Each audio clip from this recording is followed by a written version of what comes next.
अगर किसी कोई गैर मुस्लिम मुसलमान हो जाता है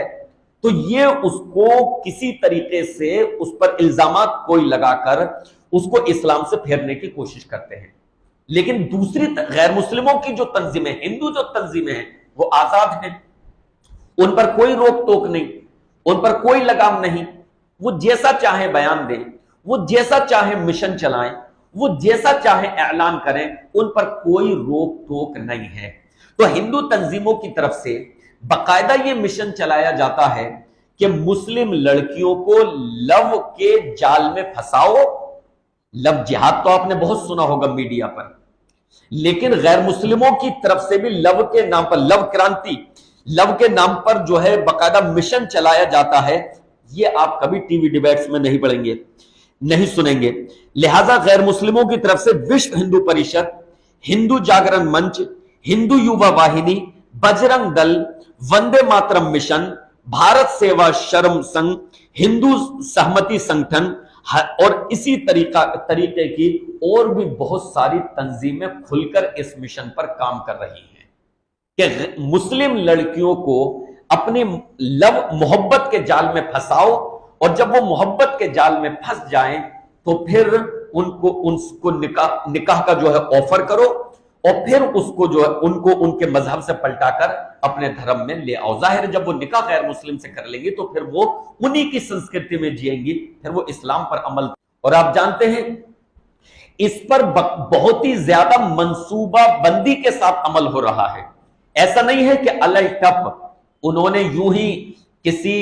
अपने प्रोग्राम में यूं ही जज्बात में आकर ऐलान कर दिया कि हम इनकी लड़कियों को अपने घर लाएंगे, और फिर वो खामोश घर में बैठ गए, जज्बात में आकर बयान दे दिया हो। ऐसा नहीं है,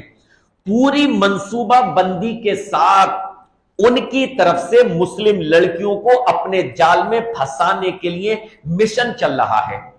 और इस मिशन के तहत सबसे ज्यादा कॉलेजेस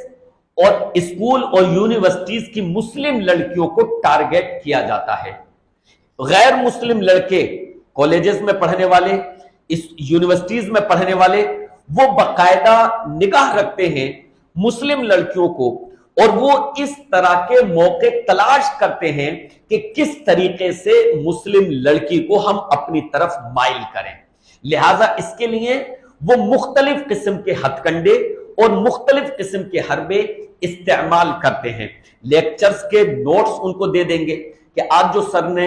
लेक्चर दिया था, ये लीजिए उसके नोट्स मैंने बनाए थे, मैं चाहता था आपकी मदद हो जाए। कितनी मामूली सी चीज है ना, बजाहिर कोई बड़ी चीज नहीं दिख रही कि यार लेक्चर के नोट ही दिए हैं ना, लेकिन ये उसके मिशन का एक हिस्सा है, उसकी लव क्रांति का एक हिस्सा है, मुस्लिम लड़कियों को अपने प्रेम जाल में फंसाने का एक हिस्सा है कि सिर्फ नोट्स दिए हैं। मकसद क्या है कि इसके दिल में मेरी हमदर्दी पैदा हो जाए, इसके दिल में, इस मुस्लिम लड़की के दिल में, वो हिंदू लड़का वो ये चाहता है कि इसके दिल में हमदर्दी मेरी जो है पैदा हो जाए। तो लेक्चर्स के नोट्स दे देना, फिर हाय हेलो शुरू करना, बातचीत शुरू करना, फिर यहां तक ये लोग यहां तक करते हैं कि कई मर्तबा ये इस्लाम की खूबियों का भी जिक्र करेंगे। क्या तुम्हारा धर्म जो है, तुम्हारा मजहब जो है वो बहुत अच्छा है, मैं उससे बहुत मुतासिर हूं। मकसद क्या है कि जब हम मुस्लिम लड़की के सामने इनके मजहब इस्लाम की तारीफ करेंगे तो ये हमारे करीब आएगी, ये हमारे करीब आएगी, इसके दिल में हमारे लिए हमदर्दी पैदा हो जाएगी, ये मकसद होता है। तो ये कई मर्तबा बज़ाहिर इस्लाम की कुछ खूबियों का भी जिक्र करेंगे कि इस्लाम धर्म मुझे बहुत अच्छा लगता है। फिर ये मुख्तलिफ मौकों पर मुस्लिम लड़कियों की पार्टी भी करना चाहेंगे। ईद का मौका आया, गिफ्ट दे देंगे, महंगे महंगे गिफ्ट देंगे। मोबाइल गिफ्ट कर दिया और दीगर चीजें कि नहीं ईद का मौका है, मेरी तरफ से गिफ्ट है। ये उनके लव क्रांति और उस मिशन का हिस्सा है। उनके साथ बाहर जो है टूर पर जाएंगे, उनको इस बात के लिए तैयार करेंगे कि चलो पिकनिक पर चलते हैं। अब लड़की ने अपने घर पर कह दिया कि मामा ऐसा है कि हमारे कॉलेज का टूर ग्रुप जा रहा है, लिहाजा मैं जाना चाहती हूँ आपने, कोई बात नहीं, लड़की कॉलेज में पढ़ रही है, अब कॉलेज के स्टूडेंट्स का जो है ग्रुप जा रहा है टूर पर, तो कोई बात नहीं, लड़की जा रही है, लेकिन उस टूर ग्रुप में भी बाकायदा उनका एक टारगेट रहेगा, उनका एक मिशन रहेगा कि किस तरीके से इस दौरान लड़की को हमें अपने से मुतासर करना है, हमें इसे अपने करीब लाना है। टूर से वापस हुए, उसको गिफ्ट दिए, उसको हदिये दिए, उसको कैश दिया, घर वालों के लिए भी गिफ्ट दे दिया कि लो अपनी अम्मी मामा के लिए मेरी तरफ से ये दे देना, अपने अब्बू को मेरी तरफ से ये दे देना। वालिदैन को मिला, वो भी खुश हो जाते हैं कि यार चलो उसके हमारी बेटी के कॉलेज फ्रेंड्स ने, इसको आम बड़ी सोसाइटी में जो है इसको मायूब नहीं समझा जाता, कॉलेज फ्रेंड्स यानी कितना मामूली लफ्ज समझा जाता है, महरम ना महरम का कोई मसला ही नहीं है, कॉलेज फ्रेंड्स है। यानी कॉलेज फ्रेंड्स का मतलब ऐसे हो गया जैसे उसको शौहर है, जैसे उसको आम इजाजत है कि ये जब चाहे बाहर जाएं, जब चाहे इनके साथ नाश्ता पानी करें, घूमें फिरें, घर पर आए, घर ले जाएं, ऐसे समझ लिया गया है, कॉलेज फ्रेंड्स है ये। आप पूछे कि आपकी बेटी फला, आपकी बेटी के सामने अभी वो जो लड़का आया था कौन था, उससे मिलकर गया है अभी, कोई नहीं, कॉलेज फ्रेंड्स हैं, यानी कितना आम समझ लिया गया है। तो वो रुखसत करते वक्त ये चीजें गिफ्ट देंगे महंगे महंगे, तो उसके घर वाले भी मुतासर होते हैं कि देखो कितना अच्छा दोस्त है हमारी बेटी का, कि हमारी बेटी को भी तोहफे तहफ देता है और हमारे लिए भी कुछ ना कुछ जो है भेजता है। इसी तरीके से अपने घर दावत करेंगे मुस्लिम लड़की की। अब मुस्लिम लड़की उनकी कॉलोनी में जाती है, उसके घर जाती है, तो जिंदगी जो लाइफ स्टाइल है वहां का देखिए, आमतौर से मुस्लिम इलाके जो होते हैं वो तरक्की के मामले में गैर मुस्लिम इलाकों से पिछड़े हुए हैं। हुकूमत का तासुब पसंदाना रवैया, हुकूमत के तासुब की वजह से कि मुस्लिम इलाकों में ज्यादा काम नहीं किया जाता, मुस्लिम इलाके पिछड़े हुए थे, इनकी कॉलोनियां पोश होती हैं, क्योंकि ये हुकूमत जो है इन कॉलोनियों के लिए तरक्की के सारे दरवाजे खोले रखती है, वहां के लिए फंड पास करती है, वहां पर ज्यादा काम होता है। तो गैर मुस्लिम लड़का जब मुस्लिम लड़की को अपने घर लेकर जाता है तो मुस्लिम लड़की वहां का लाइफ स्टाइल देखती है, वो पोश कॉलोनी देखती है, वो उनके जिंदगी गुजारने के ऐशो आराम को देखती है, कितनी साफ सुथरी कॉलोनी है, कितनी ऊंची ऊंची बिल्डिंगें हैं, कितने अच्छे घर हैं, और किस तरह का यहां का एक सिस्टम है, तो वो उससे मुतासर होती है। ये उसी मिशन के तहत सब कुछ चल रहा है कि मुस्लिम लड़कियों को अपने प्रेम जाल में फंसाया जाए, तो कहीं ना कहीं उसके दिल में फिर ये चीज रफ्ता रफ्ता बैठ जाती है कि एक गैर मुस्लिम लड़के के साथ उसकी कॉलोनी में रहना या उसके घर रहना ये मुस्लिम इलाके में रहने से ज्यादा अच्छा है, वहां पर एक अच्छा माहौल है। तो इस तरीके से फिर रफ्ता रफ्ता जो है लड़का जो है उससे अपनी मोहब्बत का इजहार कर देता है और फिर वो जो है उससे के साथ पूरी जिंदगी गुजारने की बात करता है और लड़की इसके लिए फिर तैयार हो जाती है। लिहाजा वो अपने माँ बाप से बात करती है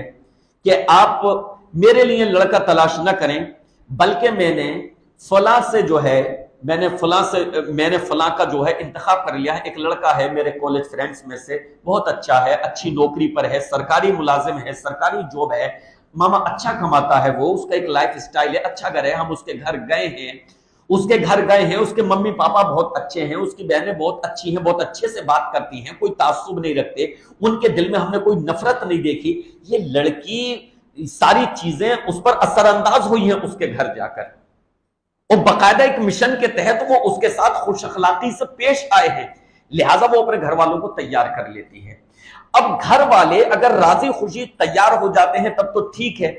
और अगर तैयार नहीं होते तो लड़की जो है अपने घर से राह फरार इख्तियार कर लेती है, मां बाप को छोड़कर भाग जाती है, और न सिर्फ ये कि अपने मां बाप को छोड़ती है बल्कि वो इस्लाम के दामन को भी छोड़ देती है। तो इश्क और मोहब्बत का फितना, भगवा लव ट्रैप, ये जो है इर्तिदाद का एक बड़ा सबब है। और मालूम है इसमें वो लोग इस कदर संजीदा हैं, इस अपने मिशन में इस कदर संजीदा हैं कि बाकायदा वो पूरी मेहनत के साथ इस मिशन पर काम करते हैं, इसको एक जज्बाती तौर पर नहीं लेते। उनका बाकायदा टारगेट है। उनकी मीटिंग्स में, उनके तंजीमों में, उनके जो बड़े हैं उनके सामने रिपोर्ट्स पेश की जाती हैं कि हमारी जो ये तंजीम चल रही है, इसकी कोशिशों से, इसकी मेहनतों से इतनी मुस्लिम लड़कियां जो हैं वो हमारे घरानों में बहू बनकर आई हैं। ये बाकायदा वो रिपोर्ट्स अपने सरबराहों को, अपने बड़ों को पेश करते हैं और उसकी बुनियाद पर उनको जो है शाबाशी मिलती है। बल्कि यहां तक उनकी हौसला अफजाई की जाती है कि अगर एक हिंदू लड़का किसी मुस्लिम लड़की को लेकर आया है, अपनी मोहब्बत के जाल में फंसाकर अपने घर ले आया है और उससे उसने विवाह कर लिया है, तो उसको हर तरह की वो माली सपोर्ट करते हैं। भाई 1 लाख रुपए दिया जाएगा और अगर तुम पर कोई कानूनी कार्रवाई करता है तो वो तुम्हारी जंग भी हम लड़ेंगे। यानी लीगल सपोर्ट भी, माली सपोर्ट भी, लीगल सपोर्ट भी, रहने के लिए घर भी, तुम्हें सारी चीजें जो है दी जाएंगी। काम सिर्फ एक है कि एक मुस्लिम लड़की को तुम्हें लाना है, अपने चंगुल में उसे फंसाना है। तो क्यों नहीं वो संजीदगी से काम करेगा, क्यों नहीं वो अपने मिशन में मेहनत करेगा। तो इश्क मोहब्बत बाकायदा इसके तहत जो है मुस्लिम लड़कियां अपने जाल में फंसाई जा रही हैं और वो जो है इर्तिदाद का शिकार हो रही हैं। अल्लाह रब्बुल आलमीन हमारी बहनों की हिफाजत फरमाए। इसी तरीके से